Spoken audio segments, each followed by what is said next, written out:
family. Hello, lovelies. This is Kimberly Purpose, and welcome to my channel.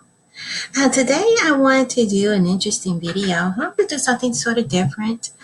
I wanted to talk about Indigenous heritage again and talking about the foods that we eat. I'm going to talk about cooking and food.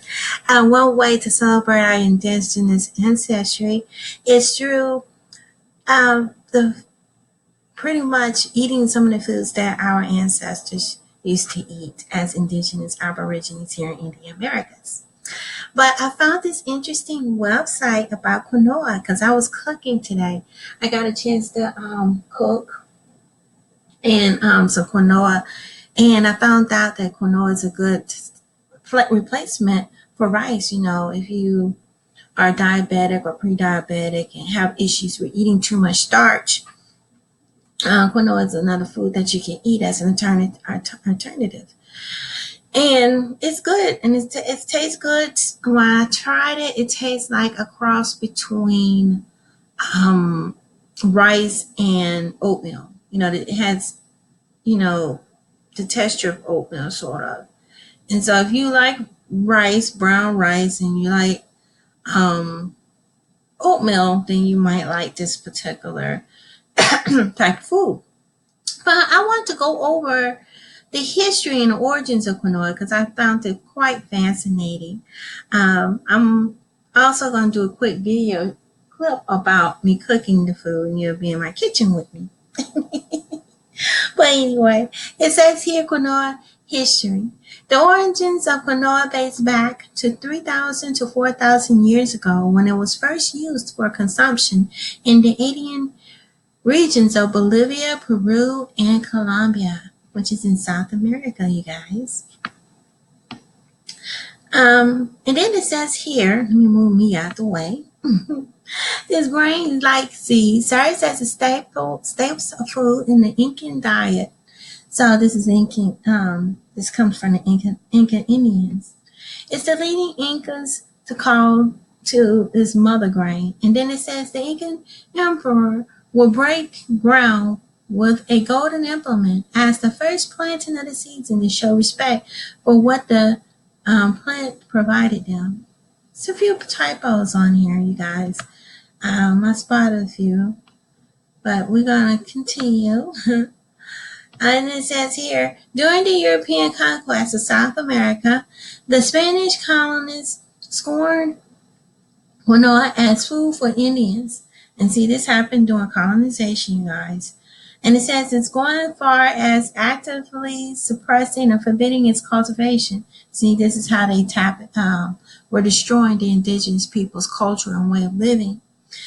And it's by destroying the crops and what they eat, and which is tied and linked to culture and identity.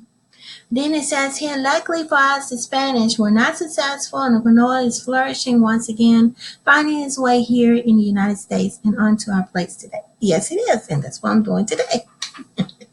Then it says, fast forward to the 1980s, high in the Colorado Rockies, where a pair of Americans who studied spirituality in the Bolivian Andes once more initialized the significance of cultivating the quinoa for the first time since the fall of the Incan civilization. Soon the United Nations declared this obscure plant to be a superfood with protein value equal to that of milk. NASA even placed it high on its list of possible foods for long duration man. The superb source of complete protein and treasure trove of additional nutrients. Here's a picture of it. This is what it looks like.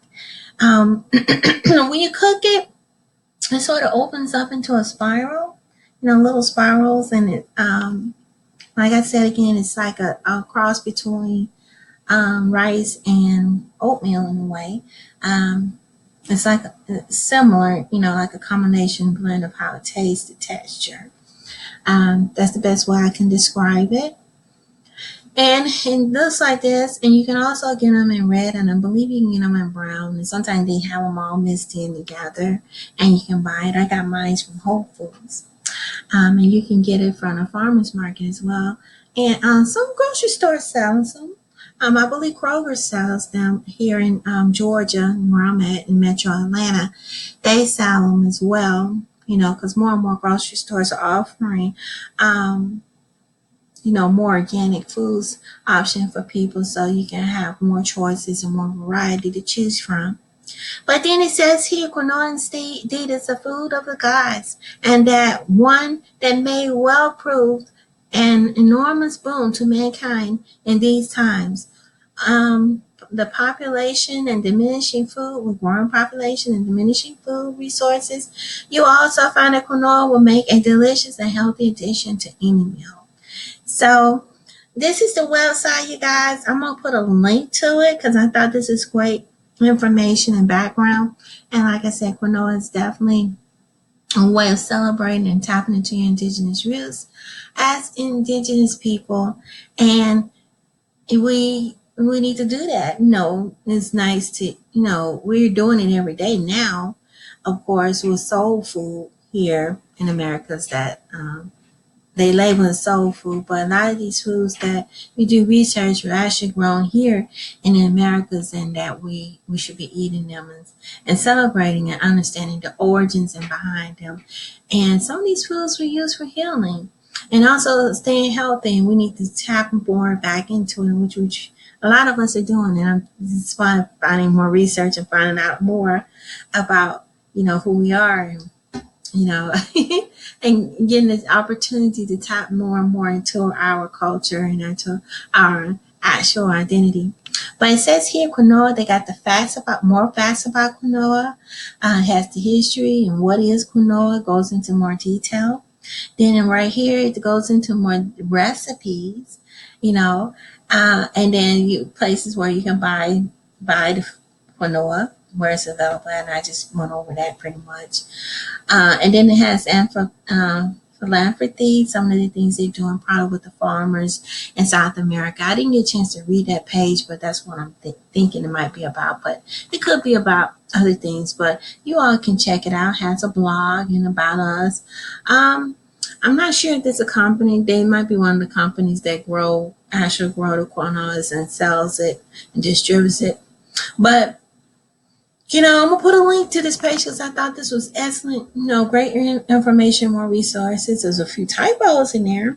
I don't know if the people are Spanish and not as fluent in American English. Some people who, not have broken English or not as fluent sometimes make minor mistakes. So maybe that's the case.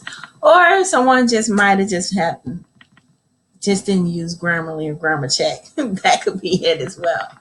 But I would love to see what you all think. What kind of recipes you all are using that are indigenous. What kind of foods you can use, that ties into our culture and identity. What kind of recipes have you used with quinoa? If you're familiar with it. I know you can add a little bit of chicken broth to add more flavor to it. What seasons do you use? That would be something to know about as well. So, but I just wanted to share some of these facts about quinoa and its origins being tied to South America, to the indigenous people, the Incas. It was a food for their survival during hard times. Gave everyone who lived in that particular area, in that particular time period, the actual nutrients that they need in order to make it during rough seasons. But please thumbs up this funny video, and don't forget to hit that notification bell and subscribe. And I would love to hear from you guys. Until next time, love and peace, family. Bye bye.